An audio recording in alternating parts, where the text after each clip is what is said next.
क्या आपने कभी गहराई से सोचा है कि भगवान गणेश, जिन्हें हम विघ्नहर्ता कहते हैं, वही कभी कभी हमारे जीवन में ऐसे संकट क्यों आने देते हैं जहां हर रास्ता बंद दिखाई देता है।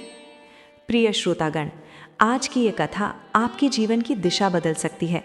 यदि आपने इसे अंत तक सुना तो केवल कथा नहीं, आपके भीतर गणेश जी का प्रकाश जाग उठेगा। और आगे बढ़ने से पहले, यदि आपके हृदय में गणपति बप्पा के लिए सच्चा प्रेम है तो अभी इस कथा को लाइक करें, चैनल को सब्सक्राइब करें और कमेंट में लिखें ओम गण गणपतये नमः, ताकि गणेश जी की ये कृपा औरों तक पहुंचे। ये भी एक भक्ति है, ये भी एक सेवा है। अब ध्यान से सुनिए। बहुत प्राचीन समय की बात है। मालवा प्रदेश में एक समृद्ध राज्य था। उसका राजा था वीरेंद्र सिंह।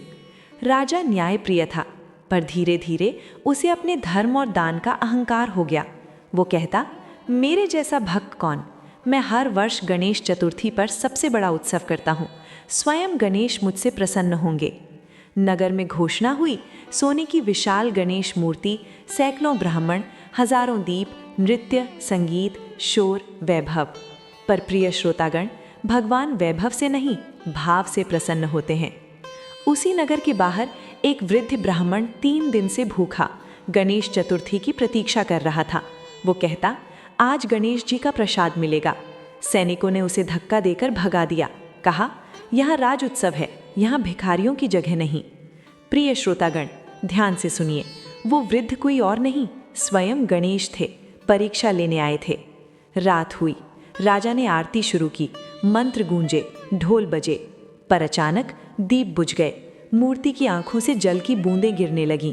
राजा कांप उठा। उस रात उसे स्वप्न आया। एक बालक, गोल मुख, आंखों में करुणा, बोला, राजन, तुमने मुझे दरवाजे से भगा दिया। राजा चौंका, मैंने तो सोने की मूर्ति बनाई। बालक बोला, मूर्ति नहीं, भूखे को रोटी चाहिए थी। राजा की नींद टूट गई, हृदय कांप गया। प्रिय श्रोतागण, अब आप सोच रहे होंगे, लेकिन क्यों? क्योंकि गणेश जी अहंकार से दूर रहते हैं। अगली सुबह राजा उस वृद्ध को खोजने निकला, नदी किनारे, गली गली, पर वो नहीं मिला। राजा रो पड़ा। उसने कहा, प्रभु, मैं मूर्ख था, मैंने भक्ति को प्रदर्शन समझ लिया। उस दिन से राजा ने एक नियम बनाया, जब तक राज्य का अंतिम व्यक्ति तृप्त ना हो, मैं उत्सव नहीं करूंगा। राजा ने गरीबों को भोजन लिया, बीमारों की सेवा की, अनाथ बच्चों को घर दिया। 1 वर्ष बीत गया, फिर गणेश चतुर्थी आई। इस बार न सोना न शोर, सिर्फ मिट्टी की छोटी मूर्ति और राजा के आंसू। रात में वही वृद्ध आया। राजा ने चरण धोए, भोजन कराया। तभी वृद्ध रूप बदल गया। सामने विघ्नहर्ता गणेश। पूरा महल प्रकाश से भर गया। राजा रो पड़ा, प्रभु, मुझे क्षमा करें। गणेश बोले, राजन, भक्ति का अर्थ है सेवा, नम्रता, करुणा। प्रिय श्रोतागण, कथा अभी समाप्त नहीं, क्योंकि सच्ची परीक्षा अभी बाकी थी। राजा की प्रजा में एक किसान था, माधव। उसकी बेटी गंभीर बीमार, घर में अन्न नहीं। माधव हर दिन गणेश नाम जपता।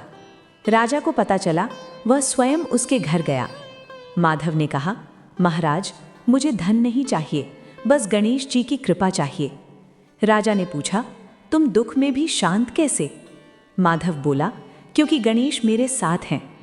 रात में एक बालक आया, माधव की बेटी के सिर पर हाथ रखा। सुबह बेटी स्वस्थ। राजा ने देखा और समझ गया, सच्ची भक्ति क्या होती है। प्रिय श्रोतागण, ध्यान से सुनिए। सबसे बड़ा विघ्न गरीबी नहीं, रोग नहीं, असफलता नहीं। सबसे बड़ा विघ्न मन का अहंकार है। जब हम कहते हैं मैंने, मेरा, तभी विघ्न आते हैं। जब हम कहते हैं सब तुम्हारा है प्रभु, तभी गणेश आते हैं। एक दिन राजा ने पूछा, प्रभु, मैं आपको स्थायी रूप से कैसे पाऊं? गणेश बोले, जब तुम किसी रोते को हंसाओगे, किसी भूखे को खिलाओगे, किसी शत्रु को क्षमा करोगे, तभी मैं मिलूंगा। प्रिय श्रोतागण, ये गणेश चतुर्थी का रहस्य है। मूर्ति मिट्टी की है, पर संदेश अनंत है। आज इस पावन गणेश चतुर्थी पर यदि आप सच में गणेश जी को पाना चाहते हैं तो एक दीप जलाइए, एक गरीब को भोजन दीजिए, एक गलती स्वीकार कीजिए, एक अहंकार छोड़ दीजिए। देखिए, जीवन बदल जाएगा। अब आंखें बंद कीजिए, मन में गणेश जी को लाइए। उनके बड़े कान जो आपकी हर प्रार्थना सुनते हैं, उनकी छोटी आंखें जो आपके मन को देखती हैं, उनकी सूंड जो हर विघ्न हटाती है। प्रार्थना कीजिए, हे विघ्नहर्ता, हमें नम्रता दें, हमें सेवा दें, हमें सच्ची भक्ति दें। भगवान गणेश जब किसी भक्त को अपना बनाते हैं तो पहले उसके जीवन की परतें खोलते हैं, उसके भीतर छिपे डर, लोभ और मोह को सामने लाते हैं। ध्यान से सुनिए, राजा वीरेंद्र सिंह अब पहले जैसे नहीं रहे थे। उनका अहंकार टूट चुका था, पर मन के भीतर एक सूक्ष्म इच्छा अभी भी थी। वो सोचते, मैंने सेवा की, दान किया, अब भगवान मुझे महान भक्त घोषित करेंगे। प्रिय श्रोतागण, अब आप सोच रहे होंगे, लेकिन क्यों? क्योंकि मनुष्य का अहंकार बहुत सूक्ष्म रूप में लौट आता है और यही सबसे कठिन परीक्षा होती है। एक दिन राजा के राज्य में भयंकर सूखा पड़ा। नदियां सूख गईं, खेत जल गए, प्रजा भूखी, बच्चे रोते, माताएं व्याकुल। राजा ने खजाना खोल दिया, अन्न बांटा, जल के कुएं खुदवाए, पर सूखा खत्म न हुआ। राजा मंदिर में गए, रो पड़े, हे गणेश, मैंने सेवा की, फिर ये संकट क्यों? तभी एक साधु प्रकट हुए, साधारण वस्त्र, शांत आंखें। उन्होंने कहा, राजन, संकट तुम्हारे राज्य में नहीं, तुम्हारे मन में है। राजा चौंके, मैं समझा नहीं। साधु बोले, जब सेवा के बदले सम्मान की इच्छा हो तो भक्ति अधूरी होती है। प्रिय श्रोतागण, वो साधु कोई और नहीं, स्वयं गणेश थे। राजा को क्रोध आया, मैंने इतना किया, फिर भी दोष मेरा? साधु मुस्कुराए, राजन, क्या तुम सेवा इसलिए करते हो कि भगवान प्रसन्न हो, या इसलिए कि तुम्हें महान कहा जाए? राजा मौन हो गए। उसी रात राजा को स्वप्न आया। उन्होंने देखा एक विशाल तराजू, एक पलड़े में सोना, दूसरे में एक गरीब स्त्री का आंसू। आंसू भारी हो गया। राजा कांप उठे। आकाश से आवाज आई, राजन, भाव भारी होता है, दान नहीं। राजा रो पड़े। प्रिय श्रोतागण, अब कथा का मोड़ आता है। राजा ने सब कुछ त्यागने का निश्चय किया। उन्होंने राजमहल छोड़ दिया, साधारण वस्त्र पहने और गुप्त रूप से प्रजा की सेवा करने लगे। एक दिन उन्हें एक गांव मिला जहां लोग उन्हें पहचानते नहीं थे। वहां एक बूढ़ी माँ, भूखी, बीमार। राजा ने पानी दिया, खाना बनाया। बूढ़ी माँ ने कहा, बेटा, गणेश तुम्हें सुख दें। राजा रो पड़े, क्योंकि पहली बार किसी ने उन्हें राजा नहीं, भक्त कहा। पर परीक्षा अभी बाकी थी। राजा का बेटा राजकुमार आर्यवीर बीमार पड़ गया। राजमहल में हाहाकार, वैद्य, मंत्र, पूजा सब व्यर्थ। राजा टूट गए।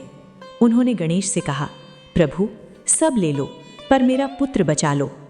तभी वो साधु आए, बोले, राजन, तुम सब दे सकते हो? राजा बोले, हाँ। साधु बोले, अपने पुत्र का जीवन भी, यदि गणेश की इच्छा हो? राजा सन्न रह गए। प्रिय श्रोतागण, यही सच्ची परीक्षा थी। राजा रोते हुए बोले, यदि ये आपकी इच्छा है प्रभु, तो मैं स्वीकार करता हूँ। उसी क्षण राजकुमार की सांस लौट आई। महल में प्रकाश छा गया। साधु रूप बदल गया। सामने विघ्नहर्ता गणेश। राजा भूमि पर गिर पड़े। गणेश बोले, राजन, आज तुमने मुझे पाया। प्रिय श्रोतागण, ये कथा हमें क्या सिखाती है? भक्ति का अर्थ भगवान से सौदा करना नहीं, भक्ति का अर्थ समर्पण है। जब हम कहते हैं प्रभु जो आपकी इच्छा, तभी गणेश आते हैं। आज हम भी कहते हैं, हे भगवान, नौकरी दे दो, बीमारी ठीक कर दो, तब मैं पूजा करूंगा। ये भक्ति नहीं, व्यापार है। सच्ची भक्ति है, प्रभु जो देंगे वही प्रसाद। गणेश जी ने राजा से कहा, राजन, तुम्हारा राज्य अब सुखी होगा, क्योंकि तुमने अपने भीतर के विघ्न हटा दिए।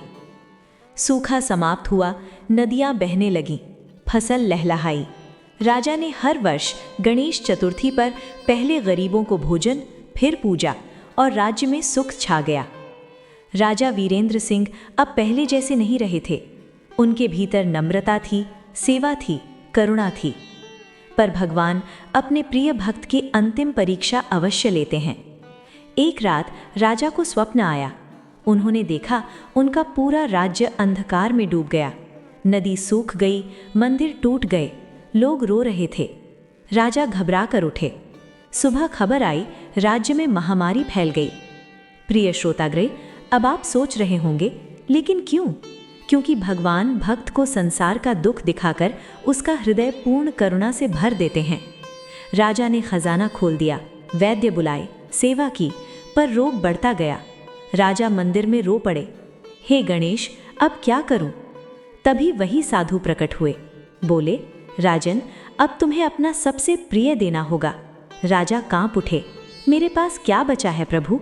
साधु बोले, तुम्हारा राज सिंहासन। राजा स्तब्ध। प्रिय श्रोतागण, यही अंतिम परीक्षा थी। राजा ने सिंहासन त्याग दिया, राज्य मंत्रियों को सौंप दिया और स्वयं रोगियों की सेवा में लग गए। दिन रात घाव धोते, भोजन कराते, आंसू पोंछते। राजा भूल गए कि वे राजा हैं। एक रात एक बालक भयंकर रोग से पीड़ित राजा की गोद में तड़प रहा था। राजा रो पड़े, हे गणेश, इसे बचा लो। बालक ने धीरे कहा, राजन, तुम मुझे पहचानते नहीं? राजा चौंके। बालक मुस्कुराया और उसी क्षण पूरा कक्ष प्रकाश से भर गया। बालक का रूप बदल गया। सामने वक्रतुंड महाकाय श्री गणेश। राजा भूमि पर गिर पड़े, आंसू रुक नहीं रहे थे। प्रभु, मैंने आपको पा लिया। गणेश बोले, राजन, तुमने मुझे नहीं, तुमने स्वयं को पा लिया। प्रिय श्रोतागण, ध्यान से सुनिए, भगवान बाहर नहीं, भीतर मिलते हैं। जब हम अपना सब छोड़ देते हैं, तभी वे मिलते हैं। गणेश जी बोले, राजन, आज से तुम्हारा राज्य रोग मुक्त होगा, पर याद रखना, सबसे बड़ा राज्य मन है। राजा ने पूछा, प्रभु, मुझे अंतिम उपदेश दें। गणेश बोले, 3 बातें याद रखना, अहंकार छोड़ो, सेवा करो, नाम जपो। प्रिय श्रोतागण, यही गणेश चतुर्थी का रहस्य है। सुबह महामारी समाप्त, लोग स्वस्थ। राजा लौटे, पर अब सिंहासन पर नहीं बैठे। उन्होंने कहा, राज्य प्रजा का है, मैं केवल सेवक हूँ। और हर वर्ष गणेश चतुर्थी पर पहले गरीबों को भोजन, फिर पूजा। राज्य में सुख, शांति, समृद्धि। प्रिय श्रोतागण, ये कथा हमें क्या सिखाती है? भगवान को पाने के लिए मंदिर नहीं, मन चाहिए। लड्डू नहीं, प्रेम चाहिए। घंटा नहीं, करुणा चाहिए। आज यदि आपके जीवन में विघ्न है, तो गणेश को पुकारिए, पर पहले अपने भीतर का अहंकार हटाइए। देखिए, विघ्न स्वयं हट जाएंगे। यदि ये कथा आपके हृदय को छू गई, तो इसे यहीं मत रोकिए। लाइक करें, सब्सक्राइब करें और कमेंट में लिखें, जय श्री गणेश, ताकि गणेश जी का नाम हर घर पहुँचे। ये भी एक भक्ति है। अब आंखें बंद कीजिए, गणेश जी का स्वरूप स्मरण कीजिए, उनकी करुणा, उनकी मुस्कान, उनका आशीर्वाद। मन में बोलिए, हे विघ्नहर्ता, हमारे भीतर के अंधकार को हटाइए, हमें नम्रता दीजिए, हमें सेवा दीजिए, हमें सच्ची भक्ति दीजिए। प्रिय श्रोतागण, आप सभी के जीवन में गणेश जी का प्रकाश, बुद्धि, सुख और शांति बनी रहे। जय गणेश, जय सिद्धि विनायक, जय विघ्नहर्ता। ओम गण गणपतये नमः।